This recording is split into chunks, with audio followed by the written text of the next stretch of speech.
Le Seigneur soit avec vous. Évangile de Jésus-Christ selon saint Luc. Gloire à toi, Seigneur. En ce temps-là, de grandes foules faisaient route avec Jésus. Il se retourna et il leur dit : « Si quelqu'un vient à moi sans me préférer à son père, sa mère, sa femme, ses enfants, ses frères et sœurs, et même sa propre vie, ne peut pas être mon disciple.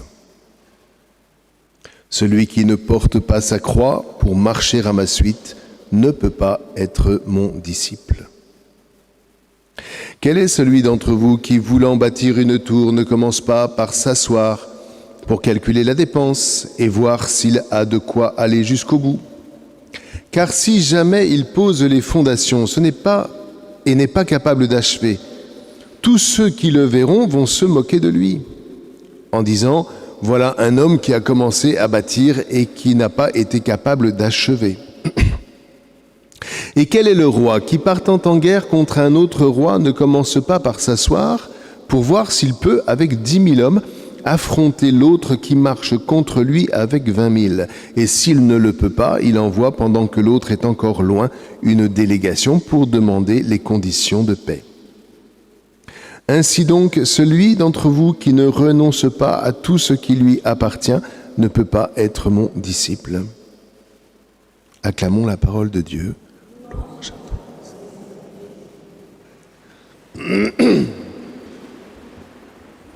Alors, pour être disciple de Jésus, faut-il donc, comme Jésus l'a dit d'ailleurs dans saint Marc au jeune homme riche, vends tout ce que tu as et suis-moi. Il l'a dit au jeune homme riche, ça ne veut pas dire qu'il le dit à tout le monde, ce sont des appels particuliers, voyez. Si j'entends cet appel, il serait imprudent que je n'y réponde point. Mais cet appel n'est pas lancé à tout le monde. En revanche, celui d'entre vous qui ne renonce pas à tout ce qui lui appartient ne peut pas être mon disciple. Alors ça, c'est pour tout le monde. Voyez ? Et on va essayer de réfléchir à ça en suivant, comme d'habitude, les textes qui nous ont été proposés. Alors, quel homme peut découvrir les intentions de Dieu ? Personne. Car si nous découvrions toutes les intentions de Dieu, mais nous serions Dieu nous-mêmes. Dieu merci, nous ne découvrons pas toutes les intentions de Dieu, nous n'avons pas toute la sagesse de Dieu. Pour vous donner un exemple, si nous revendiquions d'avoir la sagesse de Dieu, c'est comme si toute l'eau des océans nous tombait dessus d'un coup. Vous imaginez ? La sagesse de Dieu, c'est comme les rouleaux de la mer. Bon, alors à Toulon, il n'y a pas beaucoup de rouleaux. Mais bon, allez, vous voyez l'image. C'est comme les rouleaux de la mer. C'est-à-dire, ça vient peu à peu. Et, ma foi, c'est celui qui plonge qui peut jouer avec ces rouleaux. Vous voyez ? Et qui va apprendre, qui va se laisser travailler par ces rouleaux de sagesse auxquels il veut bien se rendre disponible. Mais c'est petit, c'est tout petit. Et la sagesse de Dieu, nous n'y entrons que par rouleau après rouleau. Vous savez que dans la Torah, on parle des rouleaux de la Torah. Vous voyez ? La Bible, ce sont des rouleaux, voilà, des rouleaux de vie, des rouleaux de lumière, voilà, de telle sorte que peu à peu, d'âge en âge, une existence ne suffit pas, mais précisément parce que l'existence ne suffit pas, qu'est-ce qu'on va faire ? On va transmettre et on va passer d'une génération à l'autre en espérant que, rouleau après rouleau, cette sagesse va s'incarner, voyez, va s'incarner, elle va entrer en nous. Bon. Alors, à quoi sert cette sagesse ? C'est là où on va aller dans l'Évangile. Cette sagesse me permet d'interpréter mon existence, de comprendre ce qui se passe dans ma vie. Et si vous observez bien, c'est rarement sur le coup qu'on comprend, c'est toujours après coup. Toujours. Vous voyez ? Cet après coup, si je me donne les moyens en écoutant la parole du Seigneur, en rentrant dans la sagesse de Dieu, si je me donne les moyens de la recevoir, de me laisser illuminer par elle, eh bien ces après-coups seront des lieux d'interprétation et ma vie aura un sens. Mais pas seulement, parce que les traits de lumière ont pour effet de, si vous voulez, de nous décaler par rapport à l'à-coup, par rapport à ce que nous vivons dans le moment, dans l'instant. Ça me décale. Pourquoi est-ce que ça me décale? Parce que si je ne suis pas décalé, je vais regarder le monde à travers moi-même. C'est ce qu'on appelle le narcissisme. Je vais tout ramener à moi. Et si je ramène tout à moi, je vais devenir invivable. Car je ne suis pas Dieu. Précisément parce que je n'ai pas toute la sagesse de Dieu, mais que je n'en ai accès que par des rouleaux. Donc il faut que je sois décalé. Et c'est tout le travail de l'Esprit Saint que de me décaler. Et quel est le fruit? Eh bien, c'est que si je choisis vraiment, puisque l'Esprit Saint nous est donné par le Christ, si je choisis vraiment de mettre le Christ en priorité dans ma vie, alors il va m'envoyer des traits d'Esprit Saint qui vont constamment me décaler, et ça fait pas plaisir, hein. C'est ce qu'on appelle les contrariétés, c'est ce qu'on appelle les frustrations. Alors quand on est français, on n'aime pas les frustrations, parce qu'on voudrait vraiment être Dieu. Vous voyez, on voudrait être Dieu. Mais non, quand tu as une frustration, comprends bien que c'est pas forcément le diable, hein. C'est même rarement le diable. Et si c'est le diable, c'est jamais sans l'autorisation du bon Dieu. En tout cas, ça nous secoue, ça nous décale. Et tout d'un coup, vous voyez, celui qui m'énerve, c'est mon frère, mais il m'énerve, c'est ma sœur, mais il m'énerve.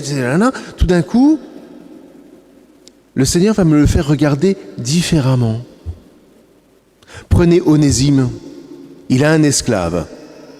Cet esclave part avec Saint Paul. Onésime n'est pas content, il a perdu un esclave.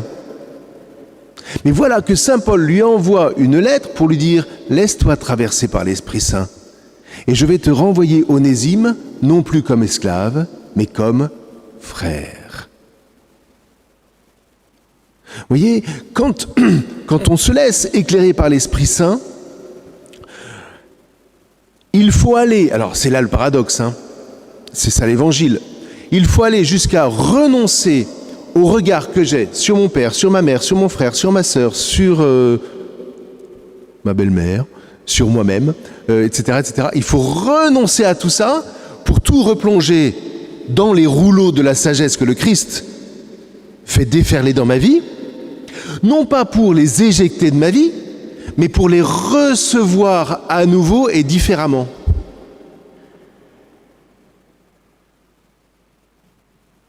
Pourquoi est-ce que le Christ est premier? Vous voyez, le problème de la vie spirituelle quand elle n'est pas en place, c'est que le Christ, il est comme la cerise sur le gâteau. C'est-à-dire, je fais tout ce que j'ai à faire, machin, truc, j'organise tout, tout ce que vous voulez. Et puis à la fin, si j'ai le temps, si mon livre de prière ne me tombe pas des bras quand je suis dans mon lit, je pense un peu au bon Dieu. Comment voulez-vous que ça aille? Ça ne peut pas marcher comme ça. Ça ne peut pas marcher. Le bon Dieu, le trait de lumière, c'est dès le matin. Le matin, j'ouvre les yeux, moi c'est ma manière de le vivre maintenant, j'ouvre les yeux et la première chose que je dis au Seigneur c'est « Me voici Seigneur ». Et hop, on met les deux pieds sur le sol, on commence à dire une prière, et puis on fait le reste. Mais on ne le fait plus de la même manière, évidemment. « Me voici Seigneur ». Celui qui ne renonce pas à tout, celui qui, on va dire les choses correctement, celui d'entre vous qui ne renonce pas à tout ce qui lui appartient, mais rien ne nous appartient, frères et sœurs, rien. Tout est à Dieu. Nous n'avons le tout qu'en héritage, nous ne l'avons qu'en gérance. Et le péché nous fait penser que cela nous appartient. Bon, Seigneur, ce matin, je pose des actes, je pose des paroles qui me font rappeler que ma maison ne m'appartient pas, ma femme ne m'appartient pas, ni mon mari d'ailleurs. Mes enfants ne m'appartiennent pas. Seigneur, redonne-les-moi. Et fais-moi plonger dans les rouleaux de sagesse qui vont faire que je vais mettre en œuvre tout ce qu'il faut pour leur dire « tu sais, c'est une joie de t'avoir rencontré. C'est une joie de vivre avec toi, même si quelquefois c'est quand même un peu lourd, parce que tu n'as pas encore tout compris. Mais enfin, c'est pas grave. Là, je parle des enfants. C'est une joie. Parce que ni toi, ni moi, et ça c'est ce que pourraient se dire des époux, ni toi, ni moi, nous ne sommes Dieu. Ni toi, ni moi n'avons toute la sagesse de l'univers. Toi et moi, nous sommes rejoints par quelques rouleaux, et si nous associons ces rouleaux, il semble que la vie nous donnera un peu plus de ressources. C'est ça l'amour. C'est ça l'amour. Voilà. Hein, c'est pas se faire des mamours ou des bisous tout le temps. On s'en lasse. C'est sympa au début, mais après... Vous voyez ? Je ne m'appartiens pas, tu ne t'appartiens pas. Mais si nous joignons cet entre-deux qu'il y a entre nous, là, si nous nous rejoignons, il y a de l'amour. Et l'amour qui consiste à dire « Je suis heureux que Dieu agisse dans ma vie ». Voilà. Je suis heureux que Dieu me décale. Je suis heureux que l'Esprit Saint me traverse et me secoue parce que je le vis avec toi, parce que je t'ai reçu de Dieu. Et c'est pas moi qui t'ai pris. Voilà. Vous voyez ? Et on pourrait poursuivre des heures comme ça, rien qu'en décidant de mettre le bon Dieu au commencement. Que le Seigneur nous donne cette grâce, non pas seulement pour aujourd'hui, non pas seulement pour la semaine qui vient, mais pour toute notre vie, par rouleau. Amen.